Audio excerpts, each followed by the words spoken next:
जगत गुरु तत्वदर्शी संत रामपाल महाराज जी के 72वें अवतरण दिवस के उपलक्ष्य में कुरुक्षेत्र में पिपली हाईवे पर स्थित सतलोक आश्रम में 3 दिवसीय कार्यक्रमों की श्रृंखला में आज दूसरे दिन देश भर के अलग अलग क्षेत्रों से आए हजारों श्रद्धालुओं ने संत गरीबदास जी महाराज की अमरवाणी का श्रवण किया। हजारों श्रद्धालुओं ने इस अवसर पर भंडारा भी ग्रहण किया। इस दौरान दहेज मुक्त विवाह रामायणी का भी आयोजन किया गया। इसके अंतर्गत दहेज मुक्त कार्यक्रम में कई जोड़े बिना दहेज के विवाह बंधन में बंधे। कार्यक्रम के दूसरे दिन आज आश्रम परिसर में विशाल रक्तदान शिविर का भी आयोजन किया गया। शिविर में पार्थ ब्लड बैंक की टीम ने 300 यूनिट से अधिक रक्त एकत्रित किया। आश्रम में उमड़ी भीड़ के बीच रक्तदाताओं का उत्साह देखते ही बनता था। आश्रम से जुड़े अनुयायियों ने बताया कि महाराज जी के 72वें अवतरण दिवस के उपलक्ष्य में नेपाल सहित देश भर में कुरुक्षेत्र में अन्य 7 अलग अलग शहरों में ऐसे भव्य कार्यक्रम आयोजित किए गए हैं। 3 दिवसीय कार्यक्रम का समापन कल 8 सितंबर को होगा। देश के अलग अलग राज्यों से श्रद्धालुओं का आवागमन लगातार जारी है। कार्यक्रम के दूसरे दिन पूर्व विधायक दिल्लूराम बाजीगर सहित अनेक गणमान्य लोगों ने भी कार्यक्रम में शिरकत की।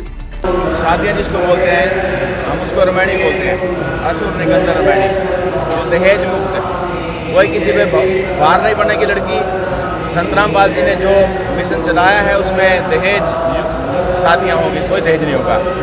और ब्लड कैंप लगा हुआ है और जितनी समाज की कुरीतियाँ हैं, बुराइयाँ हैं, नशाखोरी है, सब में संत रामपाल जी का बहुत बड़ा योगदान है। अब यहाँ करोड़ों में हमारे गुरुदेव जी शिष्य हैं। हर रोज 5000 लोगों ने नाम लिया है और सभी के सब इसी नियम पे चलेंगे। वो पीछे नहीं हटते पे, जो सतगुरु के नियम है नियम फॉलो करते हैं। और आपको कल जो बताया था मैंने, जैसे भी हमारा 9 जगह ये प्रोग्राम चल रहा है, सभी जगह शादियाँ हैं। आज भी और भी हैं, वो नहीं आ पाए मौके पे, कल होंगी, कल फिर आप आ जाना। और 9 जगह में डिवाइड किया गया है। कई स्टेटों को हमारे यहाँ भेजा गया है, कहीं और जगह भेजा गया है। अभी आपके सामने भंडारा देसी घी का जो भी चल रहा है, लड्डू जलेबी सारा। अब गरीब माँ बाप इसी बोझ में बीमार हो जाते थे, कहीं आत्महत्या कर लेते थे। जिसके पास 4-5 बेटियां हैं, वो कर्जा उनके ऊपर हो जाता था। शादियां करते करते टेंशन में जीते थे। अब वो सब मुक्त हो गए सारे चीज़ से। और अच्छा भक्ति करेंगे तो बच्चे अच्छे होंगे, संस्कार अच्छे होंगे उनके, माँ बाप के ऊपर कोई बोझ नहीं है। ऐसा हमारे सदगुरुदेव जी का ये मिशन है। इसमें जो अन्य है और जो आध्यात्मिक ज्ञान है वो तो अलग ही चीज़ है, वो तो मुक्ति का मार्ग है। सतलोक मिशन है ये। सत साहिब हमारा नारा है, सच्चा भगवान। सतलोक मिशन है, सतलोक जाएंगे, वो अमर लोक है। कितने लोगों के आने की उम्मीद है यहाँ पर? या 3-3.5 लाख की उम्मीद है। अब बदल रहे हैं, जा रहे हैं, आ रहे हैं, जा रहे हैं, आ रहे हैं। किन किन राज्यों से आ रहे हैं? हाँ जी, महाराष्ट्र से, बिहार से, उत्तराखंड और 6 जिला हमारे को मिले हैं हरियाणा के। पूरा जगत को न्योता है, कोई आए ना आए वो उनकी मर्जी है। पूरे जगत को न्योता है, सह परिवार आए, सबको निमंत्रण दिया। कल क्या कार्यक्रम रहेंगे? कल क्या रहेगा? हाँ जी, कल क्या कार्यक्रम? कल का प्रोग्राम, कल पाठ का मतलब प्रकाश जैसे हुआ था, कल भोग पड़ेगा। कल प्रकाश हुआ था, कल पूरा हो जाएगा पाठ, कल भोग पड़ेगा 9:30 बजे। और कल भी ऐसे रामायणियाँ भी होगी और ब्लड कैंप लगी रहा है लगातार। कितने यूनिट लगता है? ब्लड कितना आ चुका है? ब्लड के 400 की लगभग। हाँ जी। कहाँ से टीम आई हुई है ब्लड की? ये कोई बाहर से ऐसा कुछ करके वो यहाँ पे वहाँ से आई है।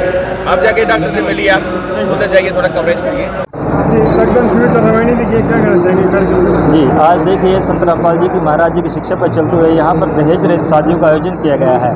आप जैसे समाज में देखते हैं कि अगर एक लड़की घर में पैदा हो जाती है तो माता पिता को चिंता हो जाती है कि शादी पर 10 लाख 15 लाख खर्चा हो जाएगा। लेकिन जैसे आपने यहाँ पर देखा कि लड़की सिर्फ 2 जोड़े कपड़े घर से लेके आती है, उसमें वो यहाँ से अपने ससुराल के लिए विदा हो जाती है। यहाँ पर बिल्कुल जो बेटी को बहुत समझना है कि एक जो है मानसिकता है उसको पूर्ण रूप से यहाँ पर समाप्त कर दिया गया है कि बेटी बोझ नहीं है। और रक्तदान की अगर हम बात करें तो अभी जैसे कि अभी बात हुई थी 300 से 350 यूनिट अभी तक रक्तदान हो चुका है। और इनका जो है जो रक्तदान लेने के लिए स्टाफ यहाँ पे आया है, इनका जो टारगेट है वो 400-450 के अराउंड है, ऐसा इन्होंने बताया है। बाकी अब लेने का तो चाहे लाखों यूनिट ले लीजिए, इतने श्रद्धालु हैं यहाँ पर। अभी पूरी लाइन लगी हुई है, प्रतीक्षा कर रहे हैं अपनी बारी का कि कब हमारा नंबर आए, कब हम रक्तदान कर सकें। देखिए, जो महसूस वाली बात है, जो संतों के कार्यक्रम होते हैं उसमें तो हमेशा ही शांति मिलती है, सुकून मिलता है। और थोड़ा थोड़ा ज्ञान भी मिलता है। ये संतों का है, कोई राजनीति स्टेज तो ये है नहीं। ये तो एक भंडारा है जो प्रेमी हर साल अपने गुरु के नाम पे लगाते हैं, उसमें तो आनंद ही आनंद है। बाकी आप सभी जानते हो। को लेकर जो महाराज जी द्वारा आवाज उठाई गई है, एक प्रयास किए जा रहे हैं, इसको लेकर क्या कहना चाहेंगे? उसके लिए कहना चाहेंगे जी, संत रामपाल जी ने ही ये काम करके दिखाया जो जाति पाति को जड़ से खत्म किया है जी। देखो, कहना और करने में बहुत फर्क है। संत रामपाल जी ही कर सकते हैं और उन्होंने ही करके दिखाया है जी। हम 2 भाई हैं, दोनों भाइयों की जी दूसरी जाति में शादी हो चुकी है जी। ऐसे ही सारी संगत के अंदर बिना दहेज के और बिना जाति पाति को देख के ये सारी शादियाँ होती हैं जी। ये संत रामपाल जी की संगत आज करके दिखा रही है जी, समाज में अच्छा मैसेज दे रहे हैं।